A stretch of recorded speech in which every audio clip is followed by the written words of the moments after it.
How could a joke at my husband's expense turn into a nightmare that ended with legal papers shoved across the kitchen table? What happens when the person you mock takes control, in the most unexpected, lawful way? Can a simple laugh really become the last straw? I'm Ellinora Finch, and I thought I had everything figured out. At 32, I worked as an HR assistant at Morrison & Associates, lived in a beautiful suburban home with my husband Grant and our 2 children, and enjoyed a social circle that envied my seemingly perfect life. But perfection, I learned, is just another word for the calm before the storm.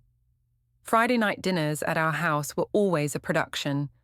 I loved hosting because it gave me the chance to showcase our beautiful home and play the perfect wife and mother. This particular Friday, my sister Daphne had driven over from downtown, and my mother Judith had made her weekly pilgrimage from her condo across town. "Ellie, this roast is absolutely divine," Daphne said, cutting into the perfectly seasoned beef. "You really outdid yourself." I beamed, glancing around our dining room, with its warm lighting and carefully arranged flowers. "Thanks, Daph. I've been experimenting with new recipes." Grant looked up from his plate, offering a small smile.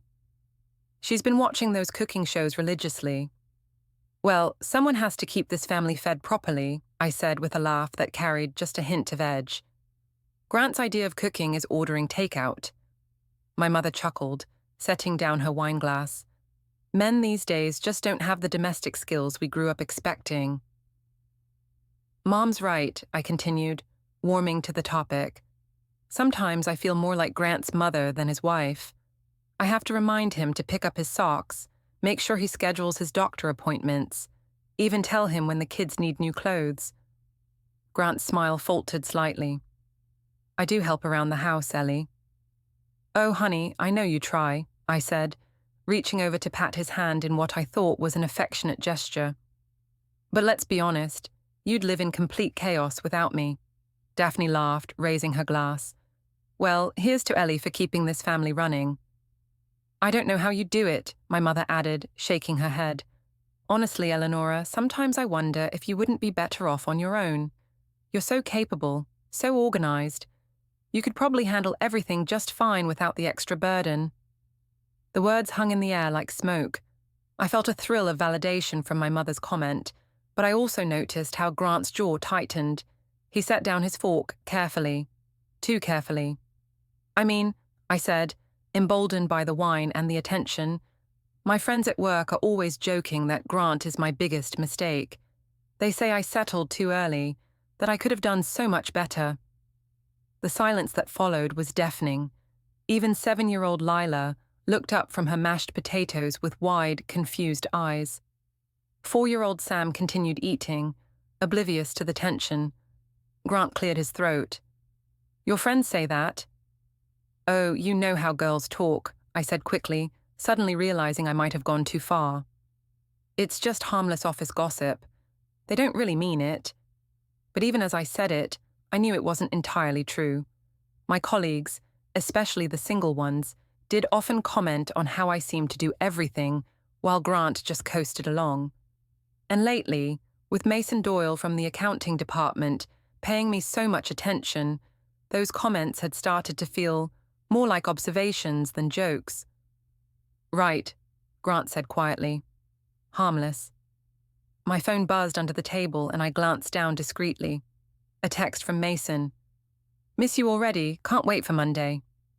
A flutter of excitement ran through me. Mason had stayed late with me at the office just yesterday, helping me organize some files. Well, that's what we'd told ourselves we were doing. Mostly we'd talked and laughed, and he'd complimented my new haircut and told me how much he enjoyed our conversations. "Daddy, why do you look sad?" Lila asked suddenly, her small voice cutting through my distraction. Grant looked at our daughter, his expression softening immediately. "I'm not sad, sweetheart. Just thinking about work stuff." "You always look sad when Mommy talks about work," Lila observed with the brutal honesty that only children possess. I felt heat rise in my cheeks. "Lila, eat your vegetables. And Daddy's not sad. He's just tired." "I think I'll take a walk," Grant announced, standing abruptly. "Get some fresh air before dessert." "But I made your favorite chocolate cake," I protested, though part of me was relieved he'd be gone for a while. "Save me a piece," he said, already reaching for his jacket. "I won't be long." After he left, the conversation resumed, but something had shifted. Even my mother seemed a bit uncomfortable. "Maybe you were a little hard on him, honey," Daphne said gently. "Hard on him?" "I was just being honest," I replied, but doubt was creeping in. "Grant knows I love him. He's just sensitive sometimes." "Men don't like to be criticized in public," my mother said, though she didn't sound entirely convinced by her own words. I looked out the window and saw Grant walking slowly down our street, his hands shoved deep in his pockets. For a moment, I felt a pang of guilt, but then my phone buzzed again, and I couldn't help but smile at Mason's message. "Hope you have a great weekend. You deserve to be appreciated." Maybe my friends were right. Maybe I did deserve better. Monday came with its usual chaos of getting the kids ready for school and Grant off to his IT consulting job. The weekend had passed quietly, with Grant being polite but distant. He'd eaten his chocolate cake without comment and spent most of Saturday in his home office, claiming he had client work to catch up on. I told myself his mood would pass. Grant had always been overly sensitive about criticism, and he'd get over Friday's dinner conversation soon enough. Besides, I had more pressing things on my mind, like the fact that Mason had asked me to stay late again to help with the quarterly reports. "I'll be working late tonight," I announced as Grant poured his coffee. "HR emergency. Budget reviews are due tomorrow." Grant nodded without looking up from his newspaper. "I'll pick up the kids from aftercare." "Thanks," I said, kissing his cheek. He didn't lean into the kiss the way he usually did. At work, the day dragged by with unusual slowness.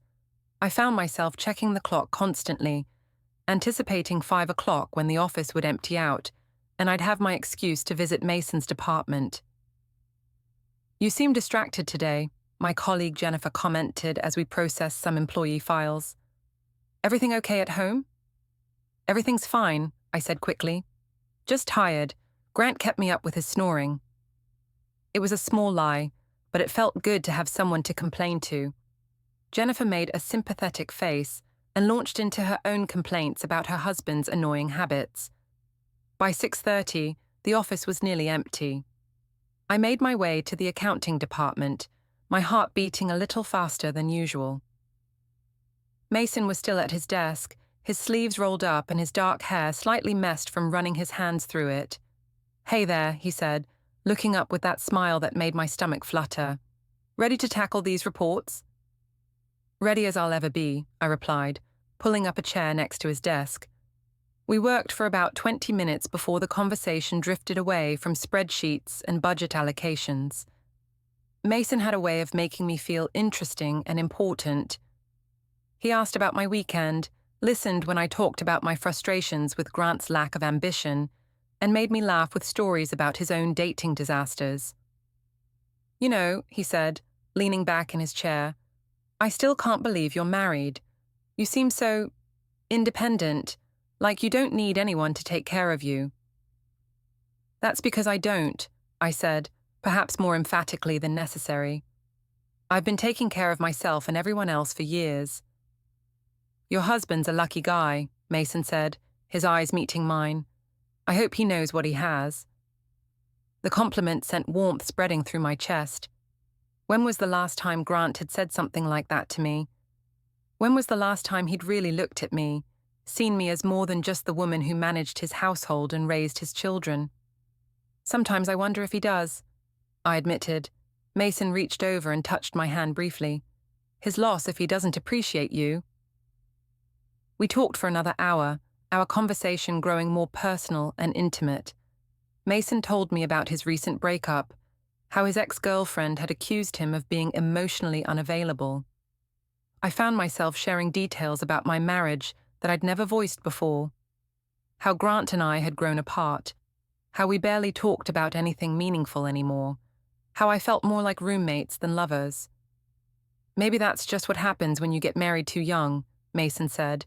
You grow into different people. Maybe, I agreed, though Grant and I had been the same age when we married. By the time I gathered my things to leave, it was nearly 9 o'clock.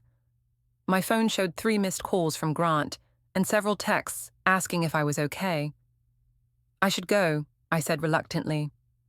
Of course, Mason replied, standing to walk me to my car. But Ellie, don't let anyone make you feel like you're not amazing. You are. The drive home was a blur of guilt and excitement.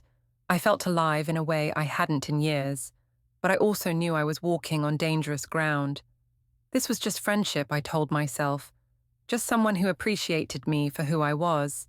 Grant was waiting up when I got home, sitting in the living room with a cup of tea and his laptop. How was the emergency? He asked without looking up from his screen. Exhausting, I said, which wasn't entirely a lie. Budget reviews are the worst.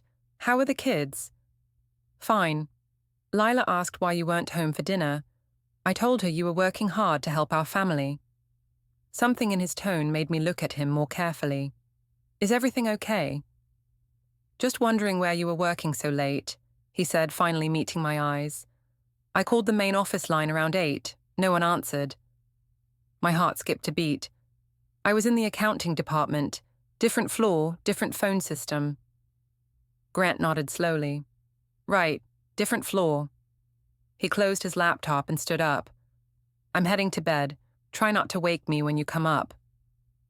I stood in the empty living room for several minutes after he left, my phone still clutched in my hand. A new text from Mason appeared. Thanks for staying late. You made a boring Monday much better. I smiled despite my unease and typed back, any time. But as I climbed the stairs to our bedroom, I couldn't shake the feeling that something had fundamentally shifted in my marriage. The question was whether that shift was Grant's problem or mine. Saturday morning brought unseasonably warm weather and plans for brunch with my closest friends at Café Luna downtown. I'd been looking forward to it all week, a chance to get out of the house, away from Grant's increasingly watchful eyes, and into the company of people who actually appreciated my wit and intelligence. You look fantastic, my friend Rebecca said as I slid into the booth beside her. New haircut. Thanks for noticing, I replied, fluffing the layers Mason had complimented just days before. Grant hasn't said a word about it. Typical, laughed Sarah, my friend from college. Men are completely oblivious to the effort we put in. The conversation flowed easily as we ordered mimosas and caught up on work gossip, relationship drama, and weekend plans. I found myself relaxing for the first time in days, basking in the attention and sympathy of women who understood my frustrations. So how are things at home? Rebecca asked, cutting into her eggs Benedict. You seemed stressed last week. Oh, you know, I said with a wave of my hand. Same old issues. Grant's been in one of his moods because I had to work late a few times. He gets so paranoid when I'm not home exactly when he expects me to be. That's not fair, Sarah said, frowning. You work hard. You deserve to have a life outside of being his wife and the kid's mother. Exactly, I agreed, feeling validated. And speaking of work, there's this guy in accounting, Mason, who's been helping me with some projects. It's so refreshing to work with someone who actually appreciates my skills and doesn't treat me like I'm incompetent. Ooh, tell us more about Mason, Rebecca said with a grin. Is he cute? I felt my cheeks warm. He's nice, really nice. And yes, he's attractive. But it's not like that, we're just friends. Famous last words, Sarah teased, but honestly, it sounds like you could use a friend who makes you feel good about yourself. That's exactly what I told myself, I said, perhaps revealing more than I intended. There's nothing wrong with having a male friend who treats me like an intelligent human being instead of a household appliance. We all laughed, and I felt a rush of justification for my growing friendship with Mason. These women understood what it was like to be taken for granted, to feel invisible in your own marriage. You know what your problem is? Rebecca said, pointing her fork at me. You're too good to Grant. You do everything for him, and he just expects it. Maybe it's time to shake things up a little. Maybe, I agreed, though I wasn't entirely sure what she meant. I mean it, she continued. My sister went through the same thing with her ex-husband. She finally realized she was worth more than being someone's unpaid maid and babysitter. Rebecca's right, Sarah added. You're beautiful, smart, successful. If Grant can't see that, maybe someone else will. Their words were like a drug, feeding a hunger I didn't even realize I'd been carrying. For the first time in years, I felt seen and valued for who I was, rather than what I did for others. I was in the middle of telling them about Mason's latest compliment when I spotted a familiar figure approaching our table. Grant, carrying Lila's pink backpack and looking distinctly uncomfortable in the trendy cafe setting. Grant, I said, my voice pitching higher than normal. What are you doing here? Lila forgot her backpack, he said, holding up the small pink bag. She has a sleepover tonight at Emma's house, remember?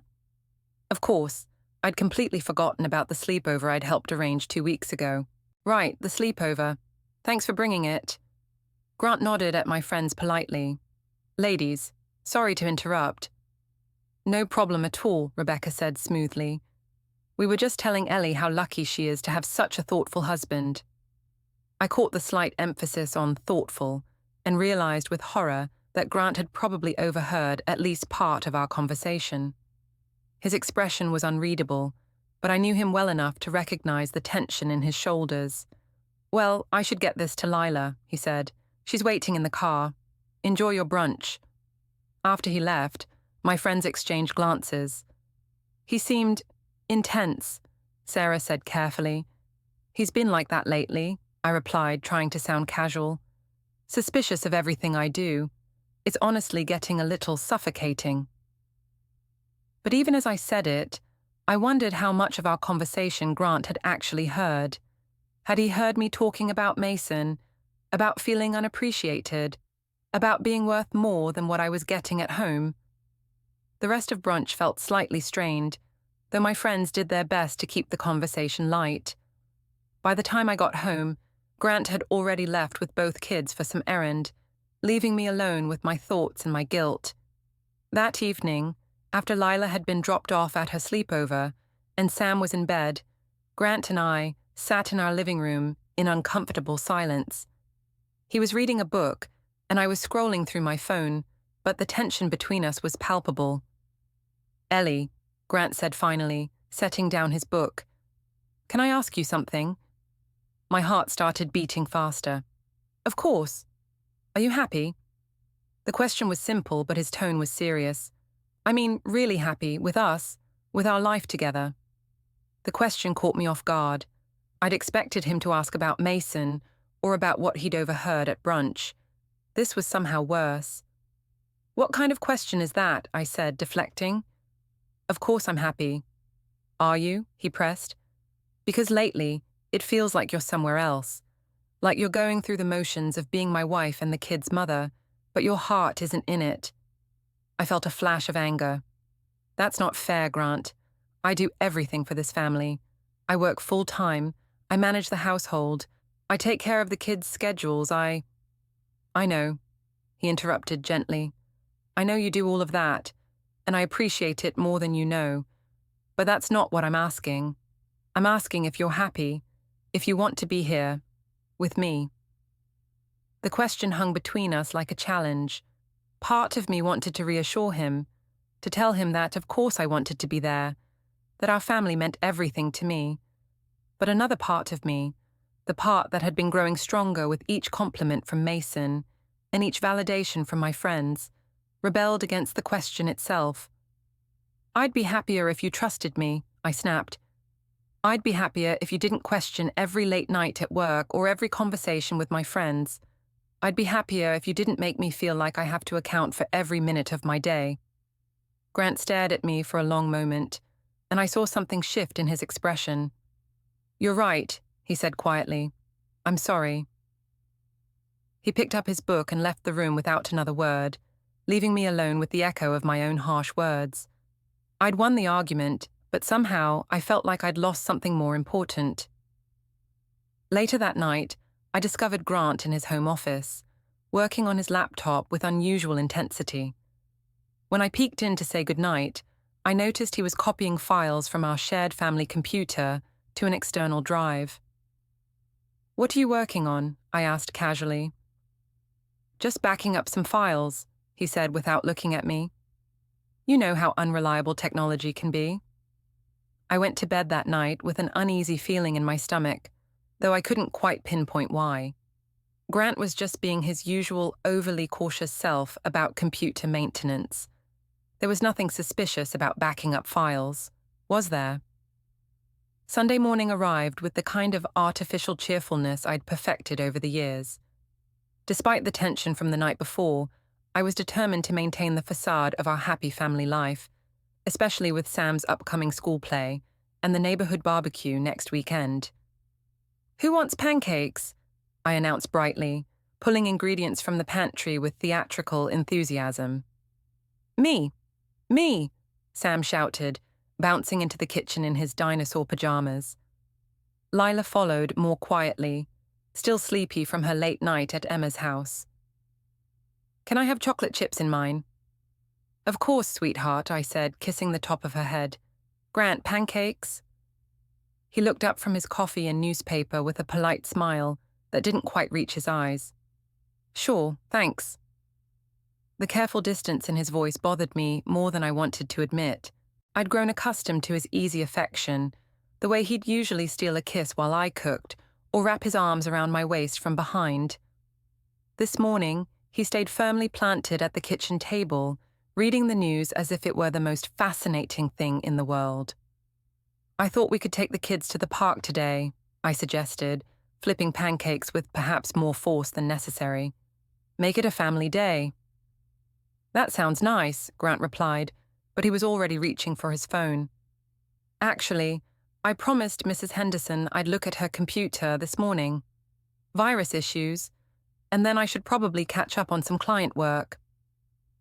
"On Sunday?" I asked, trying to keep the irritation out of my voice. "You work late during the week," he said mildly. "I figured I'd handle weekend emergencies." The parallel wasn't lost on me, and I felt heat rise in my cheeks. "That's different. My work emergencies are actually urgent." Grant just nodded and returned to his newspaper, but I caught the slight tightening around his eyes that meant he was biting back a response. After breakfast, he disappeared with both kids, claiming they needed fresh air and exercise. I watched from the window as they walked down our tree-lined street, Lila skipping beside him while Sam rode his small bicycle. Grant looked relaxed for the first time in days, laughing at something Lila was telling him. Alone in the house, I found myself restless and irritated. I called Daphne, needing someone to validate my frustration. "He's being so passive-aggressive," I complained, pacing around our living room. "Acting like the perfect father and husband while making these little digs about my work schedule." "Maybe he's just hurt," Daphne suggested carefully. "You did say some pretty harsh things at dinner Friday night." "I was being honest," I protested. "Is that a crime now? Should I pretend everything is perfect when it's not?" "No, but, Ellie, maybe you should think about how your words affect him. Grant's a good guy. He loves you and the kids." "Of course he loves us," I said impatiently. "That's not the point. The point is that I'm suffocating in this marriage. I feel like I'm disappearing, becoming just Grant's wife and the kids' mother instead of my own person." There was a pause on the other end of the line. "Are you having an affair?" The question hit me like a slap. "What? No, why would you ask that?" "Because you're talking like someone who's already got one foot out the door," Daphne said bluntly. "And you mentioned that guy from work, Mason, in a way that made me wonder." "Mason is just a friend," I said firmly, "a colleague who treats me with respect and appreciates my intelligence. There's nothing inappropriate about our friendship." "Okay," Daphne said, but she didn't sound entirely convinced. "Just be careful, Ellie. You have a good life. Don't throw it away for something that might just be excitement." After we hung up, I felt more unsettled than before. I wasn't having an affair. Mason and I were just friends who happened to have great conversations and mutual respect. The fact that he was attractive and charming didn't change the innocent nature of our relationship. To prove to myself that everything was normal, I decided to post some family photos on social media. I scrolled through my phone, looking for recent pictures that showed us as the happy family we were supposed to be. Most of the recent photos were just me and the kids, or the kids alone. When had Grant stopped being in our family pictures? I found a decent photo from last month's trip to the zoo and posted it with a caption about how blessed I was to have such an amazing family. Within minutes, likes and comments started pouring in, friends and colleagues praising our beautiful children and perfect life. "Goals," Rebecca commented. "You guys are the cutest family ever." The validation felt good, even if it was based on a carefully curated image rather than reality. When Grant and the kids returned from the park, they were windblown and happy. Sam immediately launched into an excited description of the ducks they'd fed, while Lila showed me a flower Grant had helped her pick. "Daddy said we could have a picnic next weekend," Lila announced. "Just our family." "That sounds wonderful," I said, though I was already thinking about whether I'd have plans with Mason next weekend. That evening, after the kids were in bed, I noticed Grant in his office again, working intently on his laptop. Curious, I knocked on the doorframe. "Still backing up files?" I asked lightly. He looked up, and for a moment I saw something guarded in his expression. "Among other things." "What other things?" "Just organizing some documents," he said, closing the laptop screen. "Getting my affairs in order." The phrase "affairs in order" sent a chill down my spine, though I couldn't quite say why. "That sounds ominous." Grant stood up and stretched, avoiding my eyes. "Not ominous, just responsible. You never know what might happen." Later, when I was sure he was asleep, I crept back to his office and tried to open his laptop. The screen was password protected, something he'd never done before. When I tried his usual passwords, none of them worked. I found a folder on his desk labeled "For Lawyer" in his neat handwriting, but it was locked in his filing cabinet. The key that used to hang on the inside of the desk drawer was gone. Standing in his dark office, surrounded by the evidence of secrets I couldn't access, I felt the first real stirring of fear. What was Grant planning? And why did I suddenly feel like the one being watched instead of the one in control? My phone buzzed with a text from Mason. "Hope you're having a good weekend. Can't wait to see you Monday." I smiled despite my unease and typed back, "Monday can't come soon enough." But as I climbed the stairs to our bedroom, I couldn't shake the feeling that the ground was shifting beneath my feet in ways I didn't yet understand. The school's annual spring carnival was supposed to be a celebration, a chance for families to come together and enjoy games, food, and the children's performances. I'd been looking forward to it for weeks, seeing it as an opportunity to showcase our family unity and put the recent tensions behind us.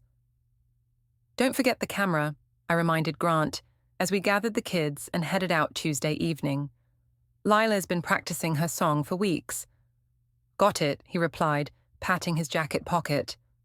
But there was something distant in his manner, a politeness that felt more like armor than affection. The school gymnasium was decorated with colorful streamers and student artwork. Families clustered around tables laden with baked goods and craft projects, while children ran between booths with painted faces and cotton candy sticky fingers. "Mommy, look!" Sam pointed excitedly at the face painting station. "Can I get a superhero?" "Of course, baby," I said, taking his hand. "Grant, can you get us some spots for Lila's performance?" "Sure," he said, but instead of walking with us, he headed in the opposite direction toward the back of the gym. I spent the next hour moving through the carnival with practiced ease, chatting with other parents, volunteering at the book sale, and making sure both kids got to participate in all their favorite activities. Several people complimented me on how well organized everything was, and I basked in the recognition of my volunteer efforts. "Ellie, you're amazing," said Patricia Morrison, the PTA president. I don't know how you manage to work full-time and still contribute so much to the school community. It's all about priorities, I replied, though I noticed Grant wasn't nearby to hear the praise. In fact, I realized I'd barely seen him since we'd arrived. When it came time for the children's performances, I looked around for Grant and finally spotted him standing alone near the emergency exit, checking his phone. He looked up when the music started, but made no move to join me, and the other parents gathered near the small stage. Lila's class performed their song beautifully, and I applauded enthusiastically, taking photos and videos with my phone. When I turned to share the moment with Grant, I saw him watching, not the performance, but me. His expression was unreadable, but something about his intense focus made me uncomfortable. After the performance, other parents began organizing group photos of the families. "Come on, everyone," called out Jennifer Martinez, another mom from Lila's class. "Let's get all the families together." I gathered Lila and Sam, expecting Grant to join us naturally. Instead, he hung back, claiming he needed to make a phone call. "Grant, come on," I called out, my voice sharper than I intended. "The kids want a family photo." "You go ahead," he said. "I'll take some pictures of you with the kids." "But we want Daddy in the picture too," Lila protested, tugging on his hand. "Maybe next time, sweetheart," Grant said gently, kissing the top of her head. I felt my cheeks burn with embarrassment as other families posed together, while my husband deliberately excluded himself. What would people think? How would I explain his absence from yet another family photo? "Is everything okay?" Patricia asked quietly, stepping beside me. "Everything's fine," I said quickly. He's been working a lot lately. Stress, you know." But even as I said it, I knew it sounded hollow. Grant didn't look stressed. He looked resolved, like a man who'd made a difficult decision and was sticking to it.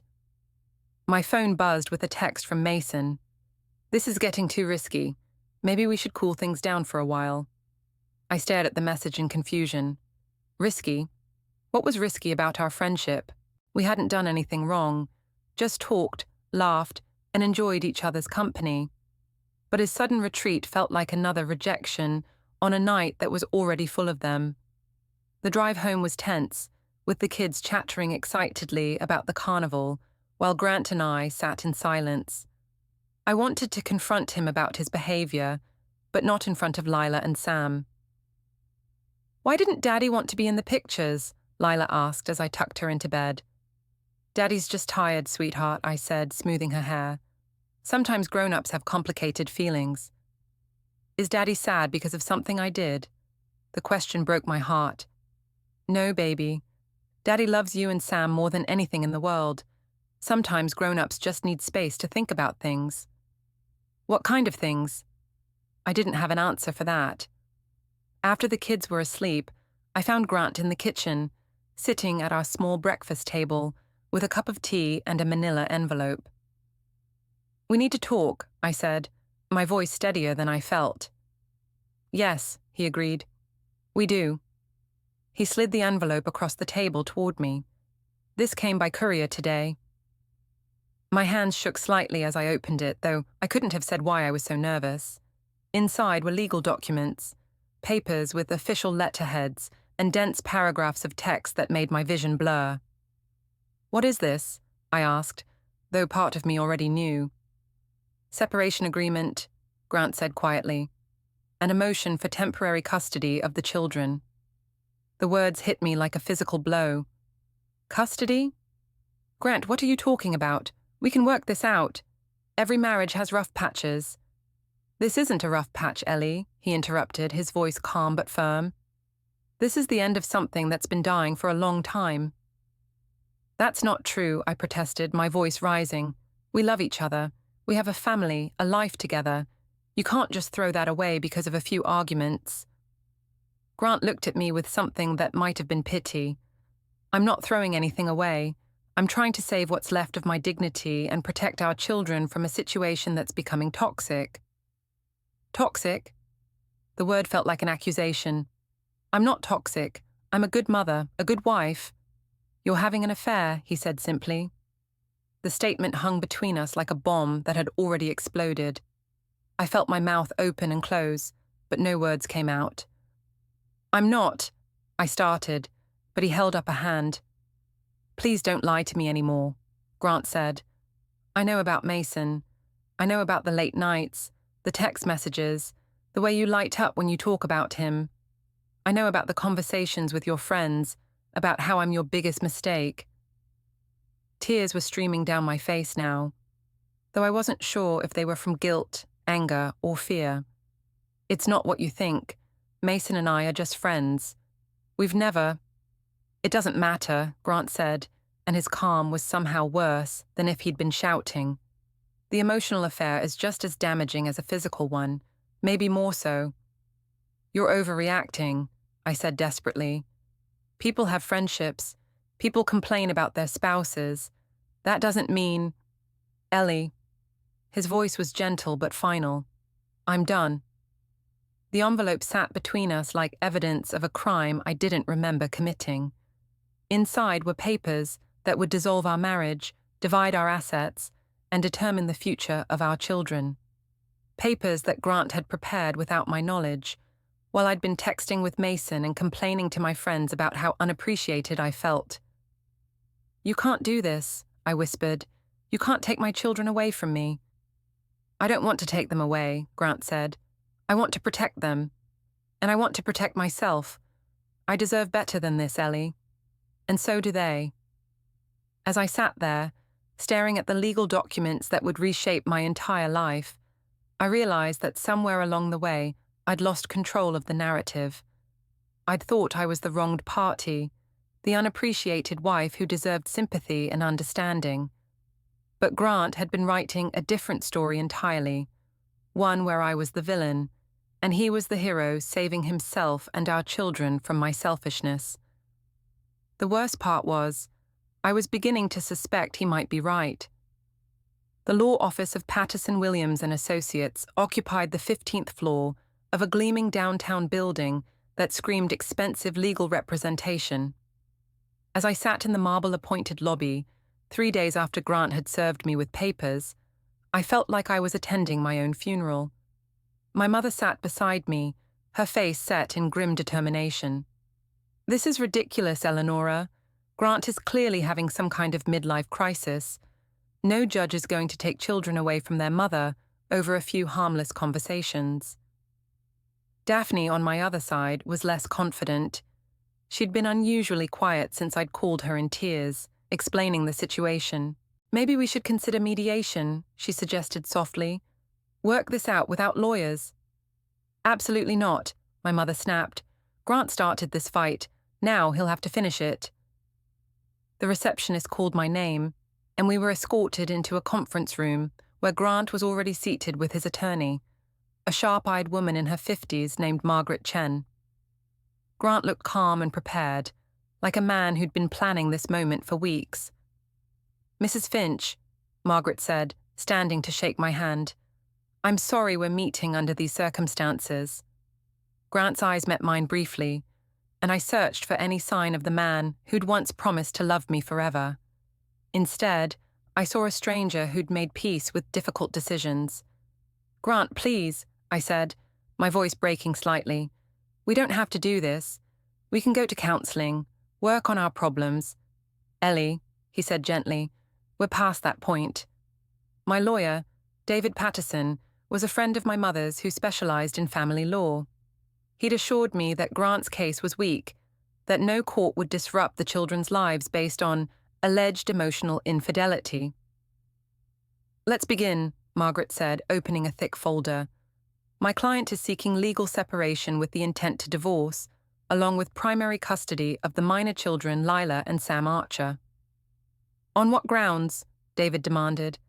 "Mr. Archer has provided no evidence of abuse, neglect, or any behavior that would warrant removing children from their mother." Margaret smiled thinly. "Actually, we have extensive documentation of Mrs. Finch's emotional affair, her neglect of family responsibilities, and her increasingly erratic behavior." She began laying out papers on the conference table, like a dealer spreading cards. Text messages between Mrs. Finch and her colleague Mason Doyle, spanning 3 months. Note the intimate nature of the conversations and the frequency of contact, including during family time.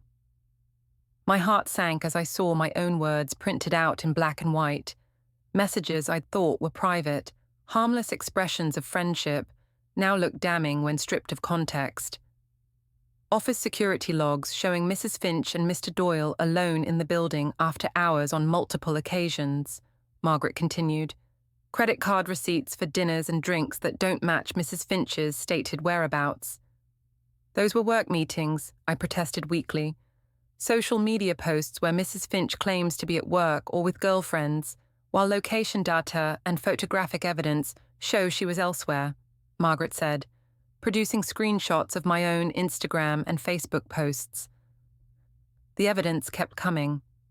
Recordings from our home security system that I'd forgotten existed, showing me leaving and returning at times that contradicted what I'd told Grant.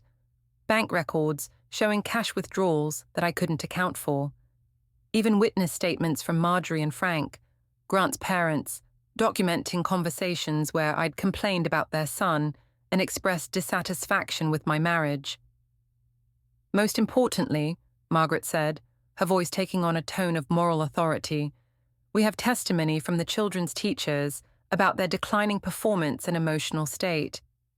Leela's grades have dropped significantly in the past 2 months, and both children have exhibited signs of anxiety and confusion about their home life. That's not my fault, I said desperately. Children go through phases. Mrs. Finch, Margaret interrupted, your daughter drew a picture in art class last week.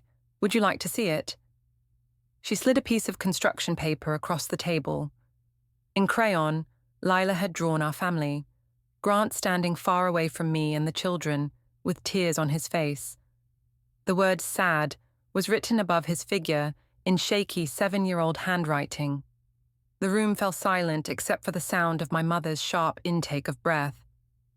The children have been living in a home where their mother openly expresses contempt for their father, Margaret continued, where they witness constant tension and conflict, where their mother prioritizes her emotional affair over their stability and well-being. It wasn't an affair, I whispered, but the words sounded hollow even to me. Mrs. Finch, Margaret said not unkindly, you told your friends that your husband was your biggest mistake. You told your colleague that you'd be happier without Grant. You spent hours texting with another man, while your children wondered why Mommy was always distracted. You lied repeatedly about your whereabouts and activities. What would you call that? I looked around the room, seeking support, but found only uncomfortable faces. Even my mother seemed shaken by the thoroughness of Grant's evidence. Mr. Archer doesn't want to destroy you, Margaret said. He wants to protect his children and rebuild his life. He's prepared to offer generous visitation rights and shared custody if you're willing to seek counseling and demonstrate that you can prioritize the children's needs over your own desires. And if I don't agree, I asked, though I already knew the answer. Then we go to court, where all of this evidence becomes public record, Margaret said. Your employer will likely learn about your inappropriate relationship with a colleague. Your friends and family will see the full extent of your deception. And a judge will decide what's in the best interests of Lila and Sam. Grant spoke for the first time in several minutes. I don't want to hurt you, Ellie. I want our children to have a healthy relationship with their mother. But I won't let them grow up thinking this is what marriage looks like. I stared at the man I'd married 8 years ago, the man I'd gradually learned to take for granted, and realized I'd never really known him at all. While I'd been playing games and seeking validation from others, Grant had been quietly building a case that would reshape our entire lives. The children miss their father, Margaret added. Since he moved out 3 days ago, they've been asking when he's coming home. Lila told her teacher that she wishes Mommy and Daddy would stop fighting. Where are you staying? I asked Grant, my voice barely audible. With my parents for now, he said, until we work out a more permanent arrangement. The meeting continued for another hour, with lawyers discussing custody schedules asset division, and support payments. But I barely heard any of it. I was thinking about Lila's drawing, about Sam asking why Daddy looked sad, about all the signs I'd ignored while pursuing my own happiness. When we finally left the office, my mother was unusually quiet. Daphne walked me to my car without speaking. "Say something," I finally demanded. "Tell me I'm not the monster they're making me out to be." Daphne looked at me with eyes full of sadness. "Ellie, maybe you went too far." "You too?" I felt betrayed by everyone who was supposed to support me. "I love you," Daphne said, "but I love Lila and Sam too, and if Grant can give them a more stable home—" She didn't finish the sentence, but she didn't need to. That evening, I sat alone in our family home, surrounded by the evidence of the life I'd taken for granted. Photos of happier times, the children's artwork on the refrigerator, Grant's coffee mug still in the sink from the morning he'd left. My phone buzzed with a text from Mason. "Heard about your situation. Think it's best if we don't communicate for a while. Good luck." Even he was abandoning me now that the consequences of our friendship had become real. I walked upstairs to Lila's room, where she was supposed to be sleeping but was instead staring at the ceiling with wide, worried eyes.